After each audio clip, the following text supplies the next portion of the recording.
Now time for the fight of the year. Oh, I like this one. Who would you pick at home? Difficult one. This is a tough one. Miguel Torres against Mizugaki. WEC 40. Torres won it by decision.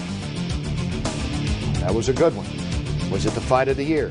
Or was it Marcus Davis, Chris Lytle on the 93rd, UFC 93? Or was it Diego Sanchez, Clay Guida? Yeah, that was the ultimate. He just slugged it out. That was incredible.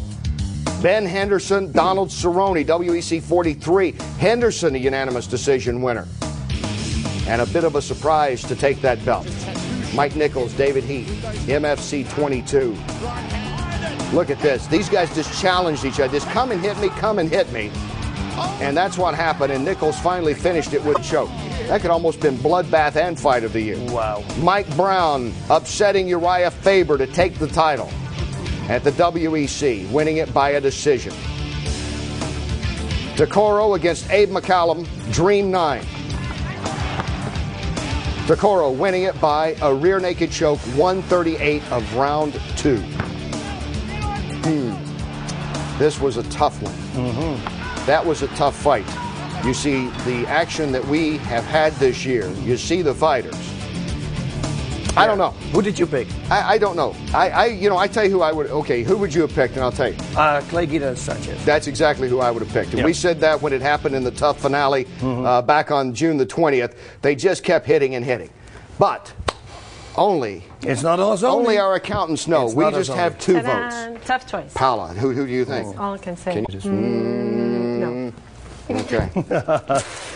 Hey, if she's good, that'd be something, wouldn't it? I bring it to the. We take her to Vegas during the bowl season. Oh, you got that right. All right. Yeah. Now, fight of the year. Wow, it is Sanchez and Guida. Well deserved. We didn't know. They both fought in the Ultimate Fighter 9 finale, June the 20th.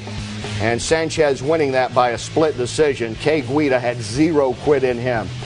We got and on throughout that. Do those stills. We need a lot of stills really fast, one after another. Like the cards you can flip them through? Yeah. Movie. Yeah. We caught up with Diego and Clay before their fight at UFC 107. Before they got ready not to fight each other again, before their fights at UFC 107 in Memphis. Here's what they had to say about the Bazzies Award. Well, I'll let the challenger begin, man. Go for it, buddy. Well, you know, me and Clay, we both have tons of heart. We got in there, we had a war, put the fight of the year. Some people say fight of the century. You know, who knows? Maybe we'll get to do it again for a 5-rounder. That sounds good, man. Yeah, like, the fight of the year, it's a great, great to be honored by Inside MMA.